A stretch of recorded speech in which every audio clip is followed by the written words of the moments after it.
kasayan, Rakal Wave Style, walang busina. Troubleshoot natin kasayan kung bakit walang busina. Ito, tutukan mo dito yung busina. Ito yung kanyang busina, ha. Yan. Titignan natin kung may mga supply yung kanyang busina at yung ground at saka yung ano, trigger.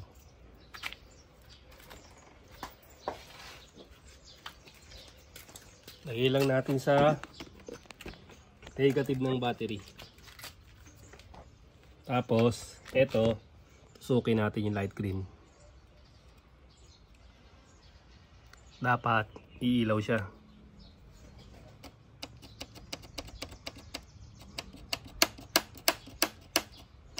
Wala. Itong isa naman, lagay natin sa positive. Dapat iilaw yung negative.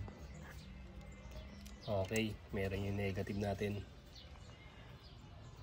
Yung kulay green meron. Itong yung supply na accessory wire dito, wala. Titignan din natin kung positive trigger ba siya o negative.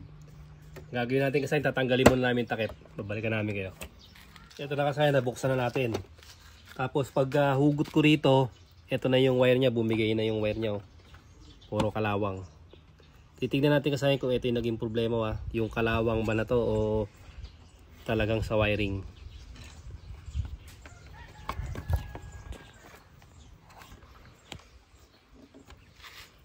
Accessory wire. Titignan natin din kasi kung mayroon siyang ano, kung mayroon siyang supply.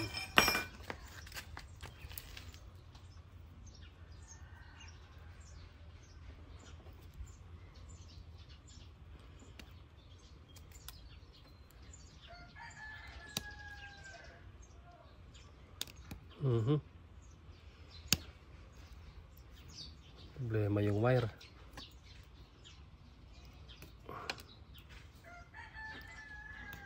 Siya.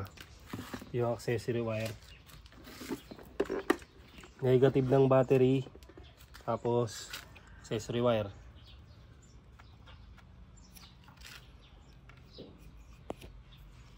Wala. Dapat pagka pinindot siya, tsaka pa lang siya magkakaroon. Ito yung green natin. Pababa.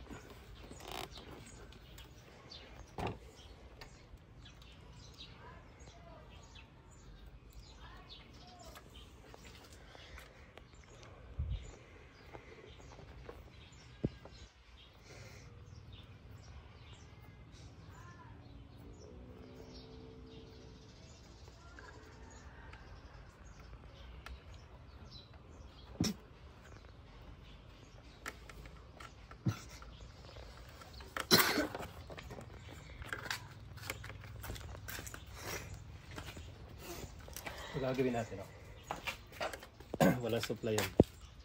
Ito, alisin na rin natin to. Papalit na tayo ng ano yan. Ano kasi yung wire nito, replacement, masyadong manipis. Bago-bago, parang sunog na siya. Tapos ang daming wire na nakahugot.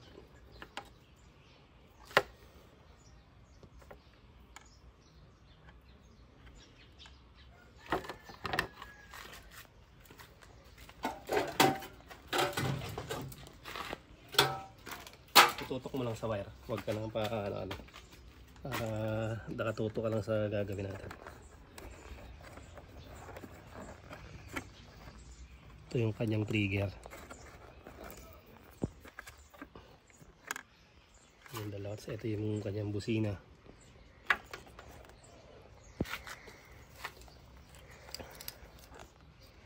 Hinila natin.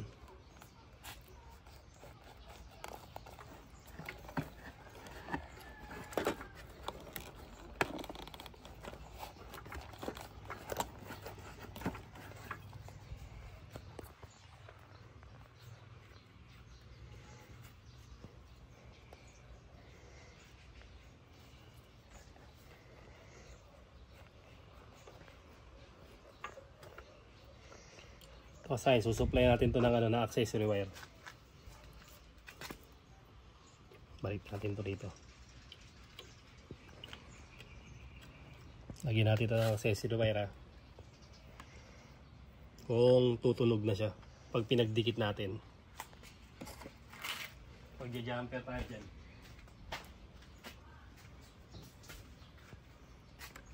Accessory wire ito.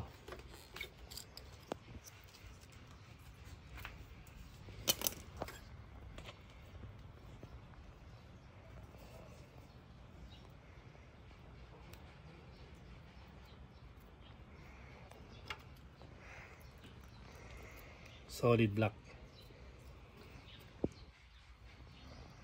Bago to kasaya na, bago tong mga ano na to. Yan. Tapos pag pinagdikit natin to, dapat tutunog siya.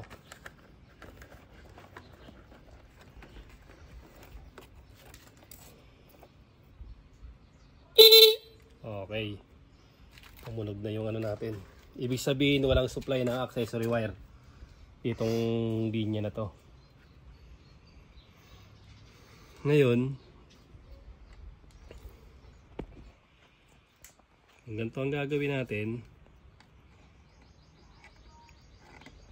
Hindi na natin to gagamitin.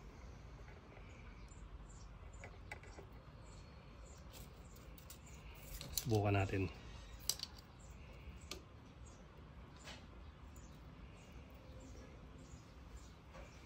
O kung kailangan pa siyang dumaan, titignan natin.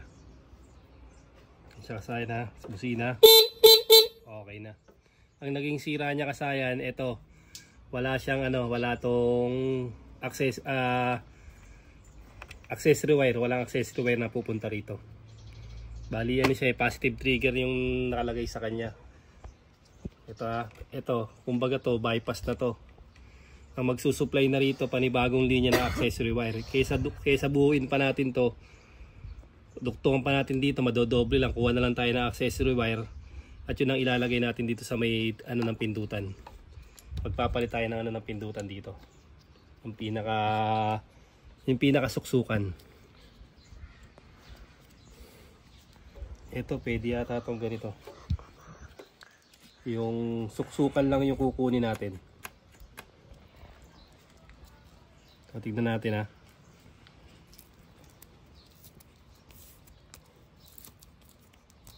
Ito, yung dalawang dulo lang kasi tatluan to sa hazard to para matibay. Bukod sa kinalawang, hindi rin talaga tutunog kasi wala rin naman supply ng accessory wire. Ayan siya ha. Ito, isang accessory wire at saka isang yung trigger, horn trigger. Kasi positive trigger siya. Siya kasayan na. Okay na kasayan.